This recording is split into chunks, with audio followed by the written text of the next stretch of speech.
Assalamualaikum warahmatullahi wabarakatuh. Alhamdulillahirabbil alamin wassalatu wassalamu ala asrofil anbiya'i wal mursalin wa ala alihi wa sahbihi wa man da'a bida'watihi wa iltazama bi tariqatihi wa tarasama khutahu jalala qidatan islamiyatan asasani fikrati wa ahkama syari'atan miqyasani amali wa mastarani ahkami. Asyhadu an la ilaha illallah wa asyhadu anna Muhammadan abduhu wa rasuluhu la nabiyya ba'dah. Alhamdulillah, segala puji syukur kehadirat Allah Subhanahu wa taala. Salam dan salam kita curahkan pada junjungan besar kita Nabi Allah Agung Muhammad sallallahu alaihi wasallam, yang kita berharap semoga syafaat beliau tercurah atas keluarga, sahabat dan umatnya, termasuk di dalamnya adalah kita semuanya. Amin amin ya rabbal alamin. Sebelumnya terima kasih sekali lagi undangannya untuk PT Paragon, dan semoga rangkaian kajian yang kita sudah coba inisiasi setiap bulan ini bisa Allah istiqomahkan dan memberikan pemahaman kita lebih terhadap agama Islam, ad-dinul haq, agama yang menjadi satu-satunya jalan keselamatan fid dunya wal akhirah, dan Allah istiqomahkan kita untuk mengenggam keimanan ini sampai akhir hayat nanti insyaallah. Amin amin ya rabbal alamin. Teman-teman sekalian dirahmati Allah, mohon maaf, maghrib jam berapa? 6? Jam 6 kurang 1. Berarti waktunya sekitar setengah jam ya.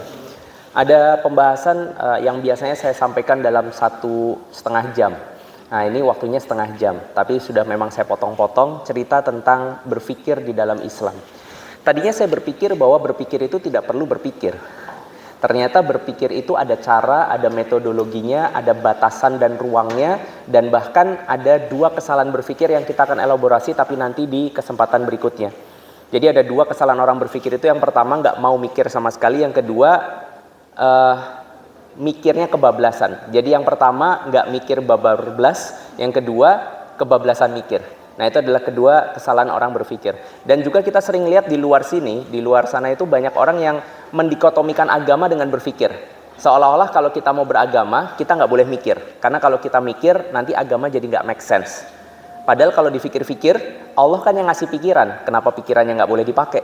Ngerti nggak sih maksudnya? Kalau misalkan ada perusahaan laptop, tiba-tiba pas dibuka unboxing ada tulisan di situ, tolong keyboardnya jangan dipakai. Kira-kira teman-teman mikir apa? Ini pabrik niat atau enggak? Kenapa dia bikin keyboard sementara keyboardnya nggak dipakai? Kalau Allah ciptakan kita bisa mikir, harusnya pikiran ini ada fungsinya. Ada fungsinya even dalam urusan beragama. Nah, disitulah yang kemudian kita mau coba untuk mikirin. Nah, terkait tentang berpikir, teman-teman sekalian, di dalam banyak sekali kitab, ulama-ulama itu menjelaskan bahwasanya ada pertanyaan paling dasar yang seharusnya manusia jawab sebelum dia menjawab pertanyaan apapun. Apa itu pertanyaannya? Pertanyaannya tentu adalah tentang diri kita sendiri. Kalau teman-teman tiba-tiba muncul di dunia ini, kan harusnya kita yang pertama kali nanya itu kan adalah bukan siapa kamu, tapi kan harusnya kita nanya siapa aku kan. Kita ini siapa? Kok tahu-tahu kita lahir di sini? Who am I? Kalau dalam penjelasan kitab ada 3 dasar dari pemikiran who am I ini, kemudian menjelma menjadi yang kita nanti sebut sebagai Uqdatul Kubro. Yang pertama, aku ini dari mana? Yang kedua, kenapa aku hidup? Yang ketiga, kemana aku setelah hidup ini berakhir? Teman-teman sekalian, 3 pertanyaan ini disebut dengan nama Uqdatul Kubro. 3 simpul pertanyaan paling dasar, di mana seharusnya ini dulu yang orang tanyakan sebelum ngebahas yang lain. Even ini adalah basic question kalau kita ketemu sama orang entah berantah yang dulunya pernah kita ketemu tapi nggak pernah ketemu lama, tiba-tiba ketemu misalkan di mall. Kalau kalian ketemu temen lama banget gak pernah ketemu, terus kalian ketemu di mall, kira-kira benar nggak kalau kalian bakal nanya, kamu dari mana aja? Kamu lagi ngapain di sini? Habis ini mau kemana? Ngerti maksud saya? Itu tuh basic question banget. Sebelum kita ngomongin tentang hidup harus ngapain, sekolah pilih jurusan apa, bener nggak aku kerja di sini, kira-kira mau beli mobil apa, hari ini pakai baju warna apa, besok mau makan apa, harusnya kita tanya dulu kita ini siapa. Karena kita tidak pernah meminta hidup di dunia. Ada yang pernah minta hidup? Kayaknya enggak. Kita toto lahir. Ada yang milih orang tuanya, orang tua yang itu bapaknya dan ibunya ada? Ada yang milih jadi Cina di sini? Ada yang milih jadi Jawa? Gak ada. Ras kita gak milih, gender kita gak milih, even kita gak mikirin kalau kita harus punya tangan 2, jarinya 5, kakinya 2, punya kepala, ada otaknya di dalamnya segala rupa, kita gak mikir itu sama sekali.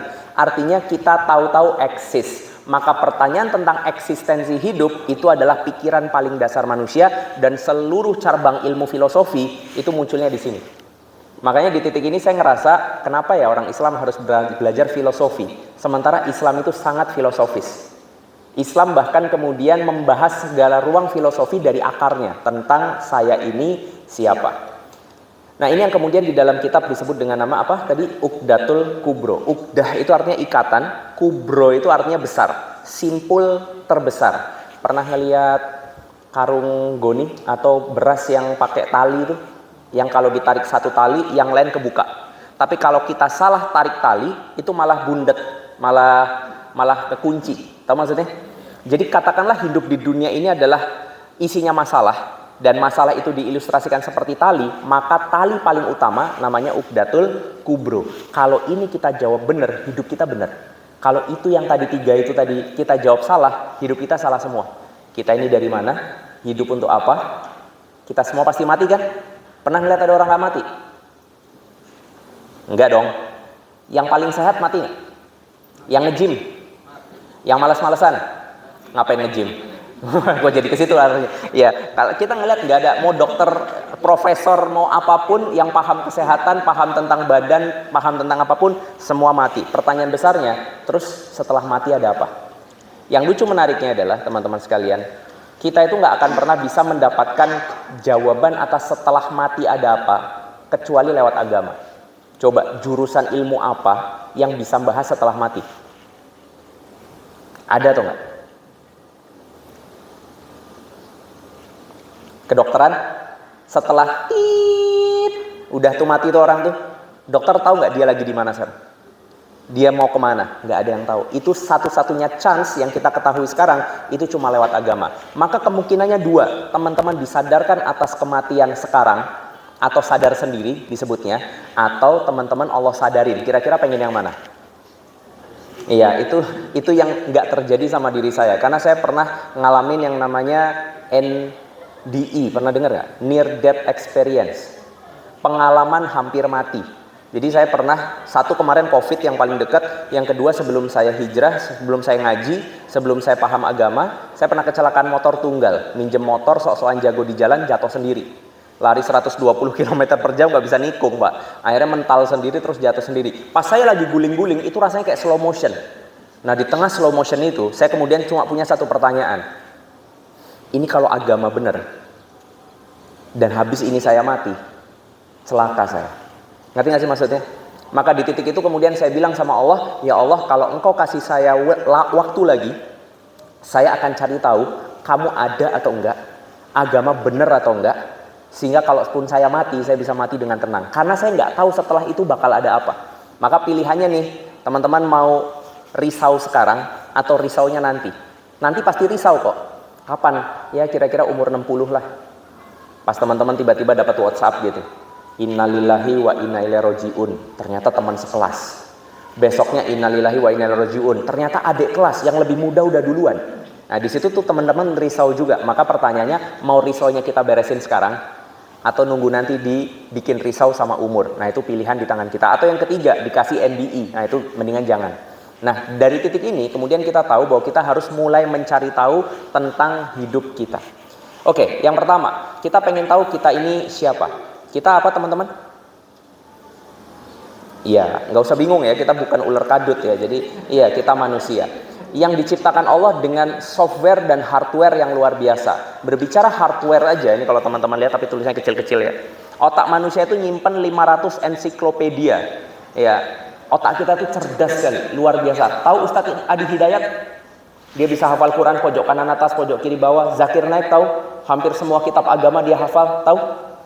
Otak kita punya kapasitas yang sama. Berarti kita bisa secerdas dia atau enggak? Oh, jawabannya kurang pede ya. Kapasitasnya sama, harusnya potensinya sama. Cuma ada problem. Problemnya apa? Isinya beda. Ngerti nggak sih maksudnya? Nih, saya tes ya. Tebak suara, oke? Ya, jawab dengan keras dan cepat. Siap? Wah, itu kurang keras, kurang cepat, nggak kompak. Jawab dengan keras dan cepat. Siap? Siap. Oke. Ini suara apa? Oke, luar biasa. Udah lama dengar suara ini? Pas di setel masih ingat. Ngerti nggak sih maksudnya? Apalagi Pak, kalau teman-teman terakhir dengarnya pas dulu zaman Nintendo. Nah, sekarang Sekarang kedengeran suaranya, otak tiba-tiba nge-recall. Nih yang kedua. Nah, luar biasa. Luar biasa. Popeye. Ya kan? Oke. Popeye makannya apa Popeye? Bayam. Cewek yang dia sukai namanya siapa? Olive. Temennya yang suka makan burger? Bunga, itu musuhnya. Ya, nggak tahu ya? Wendy. Iya, nama panjangnya Wendy Cagur. Ayo kita lanjutin ya. Ini yang ketiga nih. Oke, luar biasa.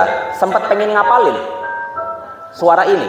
Enggak, tapi tiba-tiba semua yang kita dengar kita rekam. Kalian tiba-tiba pulang kampung, ketemu tempat bakso pertama kali dulu mantan nembak di situ. Kira-kira ke-recall nggak ceritanya? Ke-recall kan ya?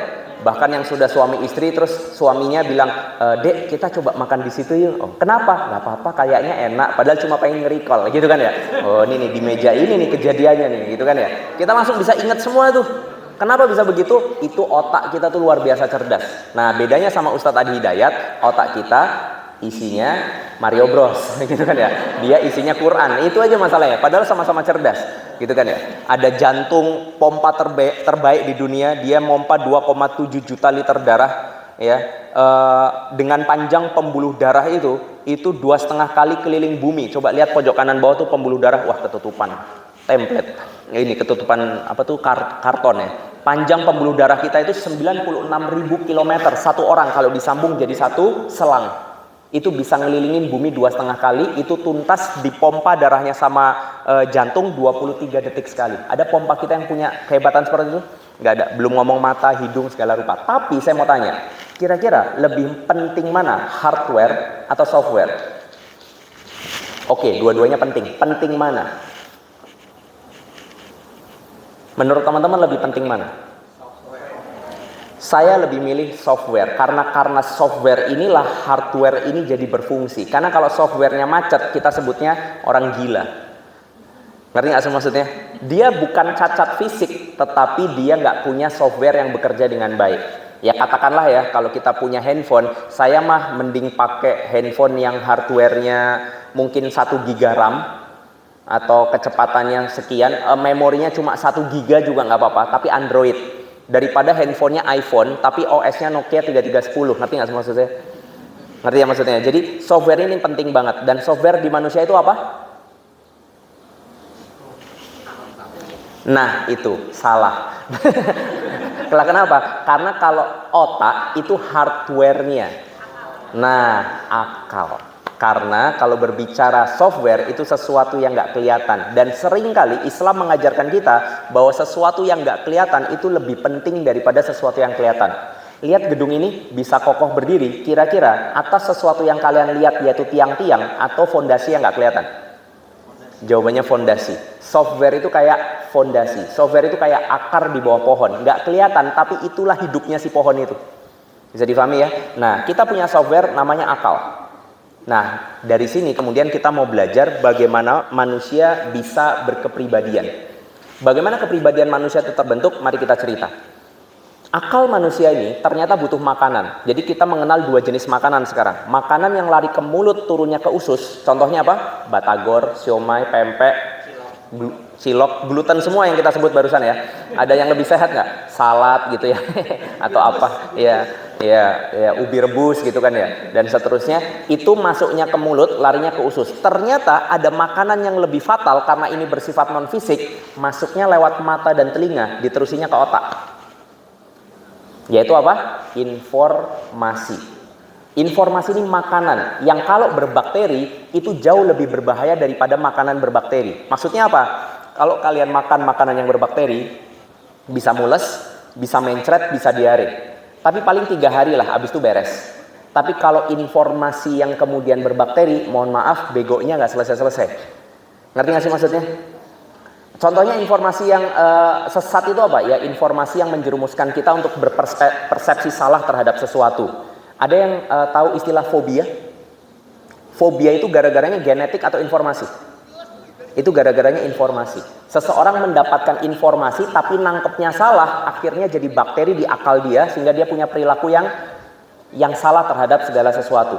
Gitu ya. Contohnya misalkan penyimpangan seksual, itu juga sama. Kalau kita berbicara tentang transgender atau berbicara tentang LGBT, itu problematikanya pasti ada penyimpangan informasi di awal. Ya, kita bisa ambil contoh kasus banyak lah, tapi yang paling sering ada anak ngelihat orang tuanya sama ibu sama bapaknya lagi ngapain? Main catur, ya. Tahu ya main catur ya? Tahu? Tahu. Nah, di situ kemudian anak yang masih kecil ini ngelihat ibunya kemudian teriak-teriak. Nah, di titik itulah dia merasa bahwa laki-laki itu jahat, aku nggak suka laki-laki, aku suka perempuan. Itu kurang lebih proses-proses semacam itu pasti terjadi, penyimpangan informasi. Maka hati-hati sama informasi. Kalau hari ini yang saya sampaikan itu menyesatkan, ini akan buruk terhadap mental kalian dan kehidupan kalian. Maka hati-hati dengan informasi. Mau kabar baik atau kabar buruk? Kabar baik. Oke, kita mulai dari kabar buruk. Kabar buruknya, otak kita itu nggak bisa berhenti berpikir. Selama mata melihat sesuatu, selama telinga mendengar sesuatu, semuanya masuk kayak tadi teman-teman. Bisa ingat semuanya, ya kan? Apapun makanannya, minumnya, keinget kan jawabannya ya? Ya, kalau misalkan saya bacain lirik nih, seluruh kota merupakan tempat bermain yang asik. Oh, senangnya lanjutannya? Aku senang sekali, gitu kan ya. Kita nggak perlu mikir untuk kemudian nerima ini baik atau buruk, semuanya direkam sama otak. Itu kabar buruk. Mau tahu kabar baiknya? Remote TV kita yang pegang. Kita yang punya kuasa untuk follow unfollow orang, subscribe atau unsubscribe orang. Ngerti maksudnya? Jadi control in your hand. Otak nggak bisa berhenti berpikir, semua kontrol ada di tangan kita. Penyakitnya orang zaman sekarang, dia pengen baik, tapi derasnya informasi yang buruk nggak ditutup kerannya. Nah, ini yang kemudian jadi problem. Makanya kalau teman-teman pengen jadi baik, buka keran informasi yang baik, tutup yang jelek. Tutup apa contohnya? Tutup pengajaran yang jelek, pengalaman, circle-circle yang toksik, itu harus ditutup. Karena kalau nggak, kita akan sulit sekali berubah. Nah, dari informasi inilah kemudian manusia berpikir. Jadi, mikir itu nggak mungkin kalau nggak ada masih. Nah, mikir itu ada hardware dan softwarenya. Hardwarenya namanya otak, softwarenya tadi namanya apa? Akal. Setelah orang mikir, orang punya keyakinan. Oke, dipikir, yakin. Mas, dari kemarin saya ngelihat pegang pinggang terus. Iya nih, saya punya HPL nih segala rupa. Oh, ke situ aja. Sekali. Enggak ah. Kayaknya masih ada alternatif yang lain, coba dokter dulu. Enggak mas, ini orang pinter. Tiba-tiba tetangga datang. Mas, kemarin saya juga HPL, ternyata saya ke situ terus sembuh loh mas. Oh, tempatnya yang di sini. Oh, itu teman saya juga bilang 2 kali, 3 kali, 4 kali informasinya masuk. Yakin, coba ah. Ngerti maksudnya? Jadi setelah yakin, dan yakin itu ada software hardware-nya juga. Hardware-nya namanya kolbu, software-nya namanya perasaan. Oke, hardware-nya namanya hati, boleh dikatakan demikian, walaupun berselaru antara hati sama jantung. Makanya saya sebut kolbu aja. Gitu. Kenapa? Karena ada yang bilang jantung punya self saraf otonom, bisa mikir sendiri. Dan yang kedua, kalau hati itu ketika ada orang transplantasi hati, tiba-tiba sifat orang yang ditransplantasi hati itu sifatnya jadi kayak orang yang punya hati sebelumnya.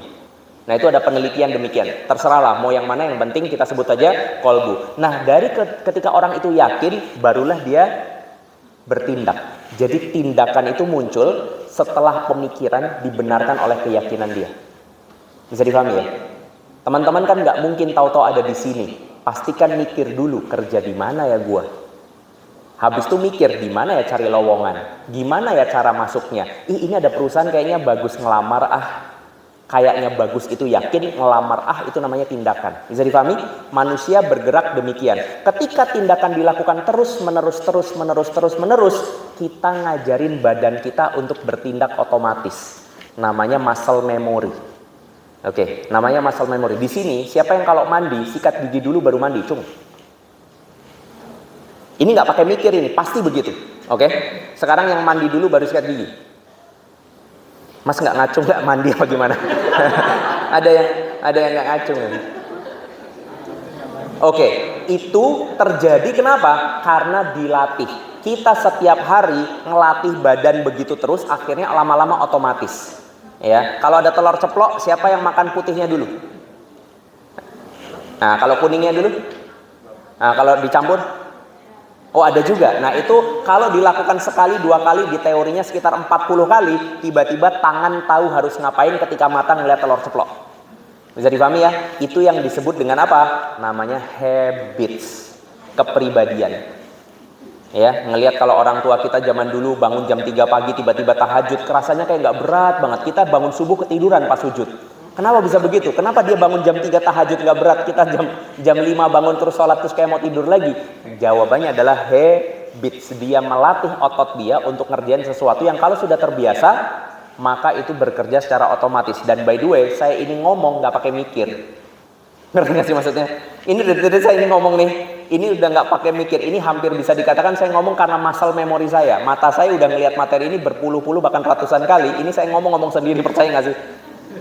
Iya, jadi kayak udah otomatis saja. Habis ini ngomong ini next, habis ini ngomong ini next, begitu. Nah, kumpulan daripada habits ini itu disebut dengan nama saksiyah atau kepribadian. Jadi kalau mau benerin kepribadian, ujung tombaknya tuh harus diurusin. Apa namanya tadi? Informasi. Beranilah untuk memulai informasi yang baik dan menutup informasi yang lama. Itu aja sih, sesederhana itu. Cuma kan dunia nggak membiarkan kita hidup semudah itu ya. Kita senantiasa disodorkan sama informasi-informasi buruk yang lebih menarik daripada informasi-informasi baik yang menarik. Nah, itu problematikanya. Nih ya, kira-kira kalau teman-teman diajak 2 orang, satu ngajak ke konser, tiketnya udah dibeliin lagi. Sementara yang satu ngajak pengajian. Nah, kira-kira menang yang mana? Gitu deh. Kalau ada murotal Quran sama kemudian musik, nah itu kira-kira yang mana gitu. Udahlah lagi putus hati, musiknya bernadia, kan cocok banget kan ya? Iya. Padahal di dalam Al-Quran banyak sekali ayat-ayat yang menyejukkan hati yang sedang bersedih gitu kan ya, jiwa yang sedang bersedih. Ya tapi nggak kita pilih karena ya inilah tantangan yang harus kita ketahui. Dan disinilah teman-teman jadi tahu kenapa Islam itu sangat menjaga akal manusia. Miras di dalam Islam hukumnya apa? Haram. Kenapa diharamkan miras? Karena merusak akal. Narkoba apalagi, miras aja haram, apalagi narkoba. Dan juga informasi-informasi negatif itu juga seharusnya dihukumi haram karena merusak akal. Apa sih contoh informasi-informasi negatif yang nggak kita sadar kalau itu negatif? Contohnya misalkan sesuatu yang bersifat absurd. Ini nggak sih maksudnya? Sesuatu yang bersifat absurd yang kita terus-teruskan dan kita konsumsi lebih daripada peruntukannya, sehingga akhirnya otak ini lebih suka sesuatu yang absurd daripada yang realistis. Kayak contohnya kalau ngelihat meme itu ada gini tulisan, sendal aja ada pasangannya, kamu nggak ada pasangannya gitu. Atau truk aja gandengan, kamu nggak ada yang gandengan gitu. Tahu ada isinya, isi hati kamu nggak ada apa-apanya gitu. Kira-kira gitulah. Yang kayak gini kita konsumsi terus, ujung-ujungnya kita akan menyenangi sesuatu yang absurd dan meninggalkan sesuatu yang rasional. Pertanyaan saya, agama absurd atau rasional? Agama itu sebetulnya rasional, sehingga akhirnya kita akan sulit menelan informasi-informasi yang yang baik hanya karena otak ini lebih suka sesuatu yang buruk. Nah, ini adalah problematika. Berbicara narkoba juga sama, datanya serem banget nih, yang meninggal yang segala rupa. Dan juga tren-tren yang teman-teman tonton. Bayangin ya, mbak-mbak yang di sini yang jomblo angkat tangan. Nggak apa-apa mbak, kita doain semoga dapat suami hafiz Quran, baik, kaya, anak tunggal, bapaknya udah tua sekali. Istimewa loh ini orang, luar biasa. Mbak-mbak yang jomblo di ruangan ini, bayangin setiap hari kalian konsumsi muka-muka kayak gini. Nah, kebayang nggak tuh? Ini kalau kalian pertama nih, sekali lagi ya, saya kasih tahu. Pertama kali kalian nonton kayak gini, mungkin kalian akan ngomong alah oplas, misalkan begitu. 2 kali nonton, 3 kali nonton, 10 episode, 10 sesi, berikutnya film berikutnya ditonton. Lama-lama yang ganteng tuh ya yang kayak gini. Teman-teman tahu nggak sih apa sih problem kalau kalian suka sama cowok begini? Ya masalahnya yang di samping kanan kiri kalian bentukannya begini, ngerti nggak? Nah, itu problematikanya. Jadi mas-mas jomblo yang di sini jadi nggak punya chance untuk menikah nanti. Ngerti nggak sih maksudnya? Ini mohon maaf matanya ketutupan karena kalau dibuka jadi begini gitu. Atau kalau diwarnain jadi begini gitu. Nah ini kan jadi problem. Kita jadi nggak realistis gitu loh, ngerti nggak sih maksudnya? Karena kita ngelihat sesuatu yang terlalu dibuat-buat absurd tadi itu sebetulnya. Nah yang kayak gini ini masuk ke dalam otak kita. Seriusan ya. Sekarang Korea itu sudah mulai bukan lagi tontonan tapi tuntunan. Saya nggak habis pikir ketika ngelihat ada anak-anak ya SJW Korea yang kalau idolnya diledek itu dia tuh udah kayak suaminya dihina, ngerti nggak sih maksudnya? Iya, padahal ini idol tahu mereka aja kagak gitu ya. Tapi kayak gitu kan ya. Saya ngelihat waktu mereka lagi nungguin di bandara, cuma buat dadah pak. Mereka rela antri berjam-jam, berbelas-belas jam cuma ngeliatin idolnya lewat doang. Dia ngeliat dia juga enggak gitu kan ya. Nah ini yang kemudian terjadi. Nah ini belum berbicara yang lain hal. Mohon maaf setelah ini agak nggak enak beritanya. Contohnya misalkan kayak pornografi, kita bisa ngeliat datanya tuh serem sekali. Ya baik data dan efeknya. Wah waktu saya 5 menit lagi, habis dan. Lanjut nggak nih ya? Saya sudah mencoba pakai speed terkencang yang saya bisa ya. Teman-teman pusing-pusing dah. Ini kita skip aja. Intinya yang kayak gini ini adalah bagian daripada sesuatu yang merusak. Dan nanti kalau teman-teman lihat datanya atau gambarnya itu jauh lebih menyeramkan daripada nggak bisa dicepetin lagi. Aku coba cepetin gini aja ya. Mohon maaf ya, ini ada gambar yang nggak enak. Harusnya saya ceritain tentang efeknya. Iya, tuh bayi 9 bulan diperkosa. Ini ada orang pacaran diputus, dimasukin cangkul. Nah, ibu cabuli anaknya, ibu bayangin cabuli anaknya, gitu ya. Guru olahraga, wah dah nggak masuk akal. Dan di sini Allah Subhanahu Wa Taala kemudian berkata, terangkanlah kepadaku tentang orang-orang yang menjadikan hawa nafsunya sebagai Tuhannya. Ya. Atau apakah kamu mengira bahwa kebanyakan mereka itu mendengar dan memahami? Kata Allah, mereka tidak lain hanya seperti binatang ternak, bahkan mereka lebih sesat jalannya. Jadi mereka tuh kayak ayam gitu kurang lebih. Ya, contohnya aja binatang ternak kan ayam. Kenapa diilustrasikan kayak ayam? Coba kalau kita lihat hidup ayam, dia ngapain mikirin apa yang dia pikirin setiap hari? Bangun nih, kukuruyuk, ngapain habis itu? Makan, kenyang, habis itu ngapain? Tidur, masa langsung tidur? Masih pagi Pak, baru juga makan. Sebelum tidur lah, tidur masih nanti gitu, ngapain? Main-main gitu kan ya, habis itu ngapain? Ya ada jantan ngelihat babon, ngapain anaknya? Berhubungan gitu kan ya, habis itu bertelur, beranak pinak gitu kan ya, capek main-main, rusuh gitu ya, berantem, malam tidur. Bukankah banyak manusia yang hidup semacam manusia bangun tidur, bedanya kukuruyuknya, kalau ayam kukuruyuk, kalau dia ya Allah Senin lagi gitu. Loh iya, cari makan kan? Habis setelah cari makan, setelah kenyang, ya ngapain lagi? Ya senang-senang lah, healing, gitu kan ya. Kalau memang sudah dapat waktunya nikah, kalau belum dapat waktunya pacaran, gitu kan ya. Terus kemudian ya happy, kemudian kadang ribut sama temen, gitu kan ya. Habis itu malamnya capek ngapain? Tidur. Besok kukuruyuk lagi. Artinya kalau tidak diinstal kepada pemikiran yang paling mendasar kita ini hidup buat apa, kita itu akan hidup hanya untuk mempertahankan hidup. Dan itu binatang pun demikian. Kata Buya Hamka, ini bukan kata saya. Kata Buya Hamka, kalau kita hidup hanya sembarang hidup, maka monyet di hutan itu juga hidup. Kalau kita kerja hanya sekedar kerja, maka kerbau di sawah juga kerja. Nah ini yang kemudian terjadi pada kita. Otak kita tuh jadi hitam. Nah pertanyaannya, kalau sudah banyak kemasukan informasi yang negatif, gimana caranya untuk ngembalin ini semuanya? Bisa recover atau enggak? Jawabannya alhamdulillah bisa, walaupun perjuangannya nggak mudah. Ya bayangin aja Mbak, perjuangan untuk nggak nonton drama Korea, gampang atau susah? Susah. Walaupun sebetulnya ya, nggak nonton drama Korea itu gampang. Selama teman-teman belum pernah nonton drama Korea. Iya kan ya? Problemnya kan episode satunya ditonton nih. Iya kan? Bersambung. Nah nanti lanjut episode 2. Udah, habis itu nggak berhenti-berhenti. Makanya seumur-umur saya itu cuma mau nonton drama Korea ketika itu memang film yang super spesial. Dan itu hanya karena biar saya relate aja gitu. Paling nggak kalau diajak ngobrol tahu lah ada 2-3 film Korea yang saya tonton. Mau tahu nggak? Nggak usah, nanti teman-teman nonton. Tapi bagus banget sih. Yang rekomendasiin Fuad, kalau di Yuk Ngaji, Fuad itu memang yang dakwain anak K-popers. Dulu dia nyaranin saya nonton Parasite, Squid Game. Oh iyalah pasti tahu. Yang ketiga tuh, oh ini kata dia gini, Ustadz mau nggak nonton sinetron paling bagus sedunia? Sinetron, iya ini tuh filmnya sinetron banget, tapi bagusnya minta ampun. Judulnya The World of the Marriage. Iya, itu saya tonton.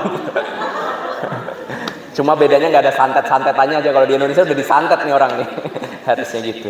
Nah itu yang kemudian kita harus paham bahwa ketika otak kita ini sudah keruh, katakanlah ini ada air, ketetesan tinta terus kan hitam tuh. Gimana caranya balikin putih sementara kita nggak bisa buang airnya? Jawabannya kita harus memasukkan air putih sebanyak mungkin sampai kemudian yang hitam tadi itu memutih. Dan itu proses yang tidak mudah. Disitulah kita berharap ngaji. Cuma problemnya satu, sebulan sekali. Kalian nontonnya setiap hari. Ini problem yang harus kita hadapi sama-sama. Artinya di sini saya cuma memberikan sebuah wacana dan pengamatan bahwasanya ya berubah itu memang nggak mudah. Saya bisa bantu ngasih yang baik, tapi kalau kita terus-terusan minum yang buruk, ya ini nggak akan pernah selesai. Masih ada waktu nggak? 5 menit lagi deh ya. Jadi disinilah kemudian kita menjawab why should we think? Kenapa kita harus mulai berpikir bahwa menjaga pikiran itu penting. Nah terakhir, saya mau cerita bahwasanya hidup kita itu nggak sederhana teman-teman. Tantangan di depan mata dan itu tidak akan pernah usai sampai kita menemui ajal. Lah kenapa bisa begitu? Karena memang sudah fitrahnya hidup selalu ada masalah. Nggak percaya? Mari kita coba bahas sedikit. Oke. Let me tell you something about life. Mau kalian anak-anak, mau kalian remaja, atau kalian adalah orang yang sudah dewasa, mau kalian itu orang yang sibuk di kota, ataupun kalian ada di desa, mau kalian di tempat paling panas atau di tempat paling dingin di dunia, mau kalian itu ada di atas laut, atau kalian mencoba menyelam masuk ke dasarnya, mau kalian ada di atas panggung atau bersorak di bawahnya, mau kalian kerja ataupun nganggur, ya, one thing is for sure, life is never flat kalau kata iklan. Life is never flat. Hidup nggak akan pernah membiarkan kalian nggak punya masalah. Nggak mungkin hidup itu gitu-gitu aja. Kenapa? Karena begitulah kemudian fitrah kehidupan. Di dalam surat surat Al-Mulk ayat kedua, surat ke-67 ayat kedua, posisi sebelah kiri bagian atas ya. Nih. Tapi kalau di scroll ke bawah dia, karena kan pakai handphone. Allah Subhanahu wa taala berfirman, "Alladzi khalaqal mauta wal hayata liyabluwakum ayyukum ahsanu amala." Allah itu ciptain kita hidup, kemudian ada kemudian kematian. Itu Allah sengaja taburi masalah-masalah agar kita bisa menunjukkan kepada Allah amal terbaik kita. Di ayat ini, singkatnya Allah itu cuma mau bilang, aku itu ngasih kalian ujian bukan karena nggak sayang, tapi justru kalau kalian nggak dikasih ujian, terus gimana beramalnya? Contoh, mbak-mbak yang jomblo tadi, mau nggak punya suami besok ganteng? Mau? Serius nih, kita aminin nih, mau? Mau. Ganteng, soleh. Oke, dia rajin ibadah, setiap hari ngimamin tahajud, mau? Suaranya kayak Ustadz Hanan Nataki lah kira-kira. Oh, mau? Kemudian kaya. Ini serius nih yang tadi terjadi nih. Kaya, anak tunggal, orang tuanya udah tua, ya kan?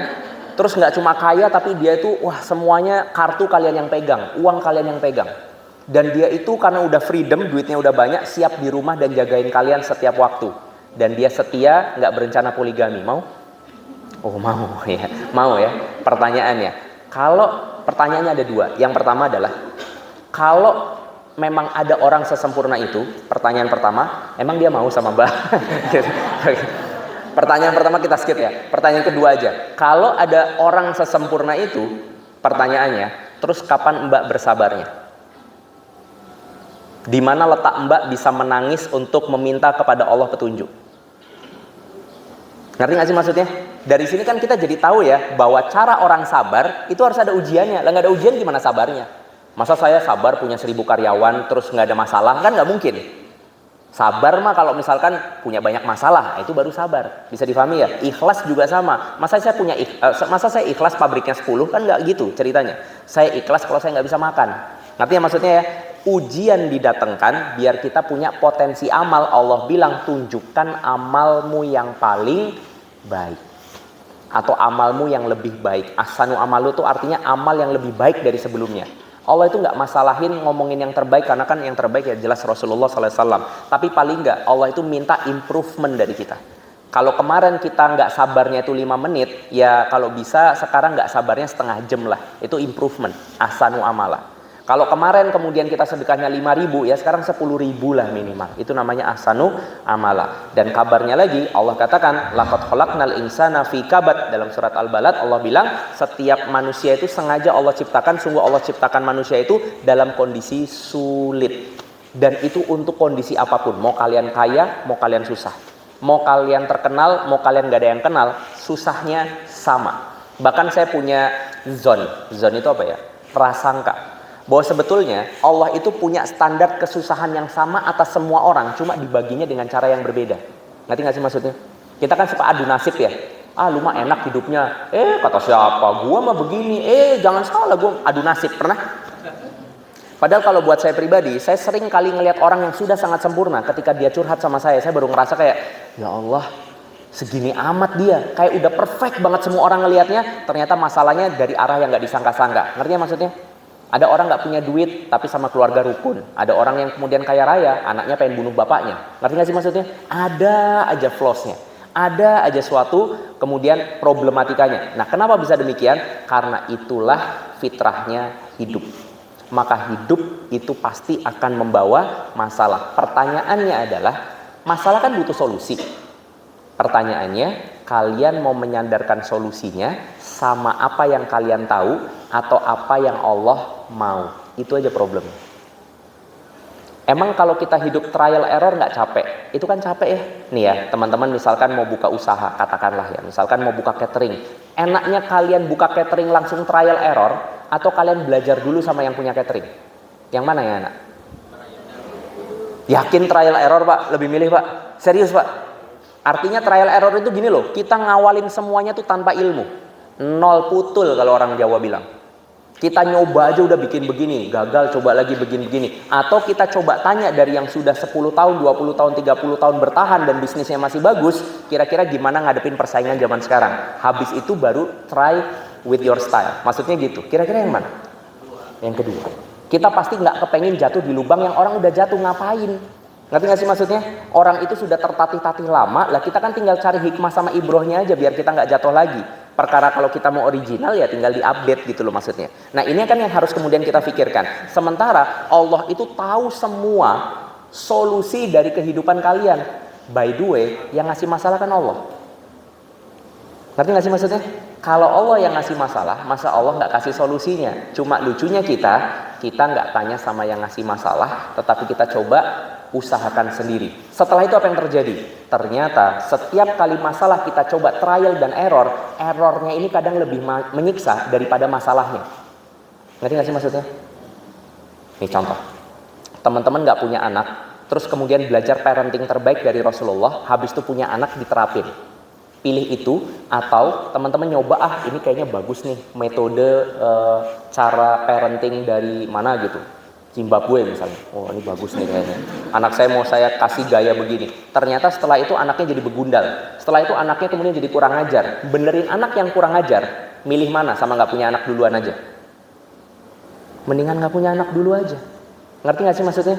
Di titik ini banyak orang akhirnya nanti sadar bahwa tumbal dari masalah itu lebih pahit daripada masalahnya. Disitulah letak kita harus berpikir yang pertama, Allah itu ada atau enggak? Kalau ada, cara nanyanya gimana? Kalau sudah dijawab, cara menjalaninya gimana? Bukankah kemudian itu jauh lebih safe, mudah, sementara dia yang tahu segala sesuatu daripada kita coba semua hal. Dan terakhir, mas. Yaudah ini terakhir banget. Problemnya semua dari kita pasti akan meninggal. Soon there will come a time. Pasti akan datang sebuah masa di mana kita harus ninggalin semua ini. Semua aktivitas yang kalian lakukan setiap hari, semua uang yang kalian kumpulin dengan susah payah itu kalian harus tinggalin. Mobil, rumah, keluarga, orang yang kalian cintai, yang kalian bilang akan hidup semati, ternyata nggak semati. Karena ketika kita mati, dia juga nggak bakal mau mati. Kita pasti akan tinggalin ini semua. Pertanyaannya adalah, kalau kita merasa bisa hidup tanpa Allah, bisakah kita mati tanpa membawa apapun daripada Allah Subhanahu wa Ta'ala? Nah, itu yang kemudian harus kita tanyain. What if ketika waktu itu datang dan kita baru sadar ternyata kita salah dalam berpikir. Wabillahi taufiq wal hidayah, itu yang bisa disampaikan, semoga ada manfaatnya. Kalau ada mau bertanya, kali masih bisa 5 menit. Terima kasih banyak. Sebelumnya kurang mohon maaf. Wabillahi taufiq wal hidayah. Assalamualaikum warahmatullahi wabarakatuh.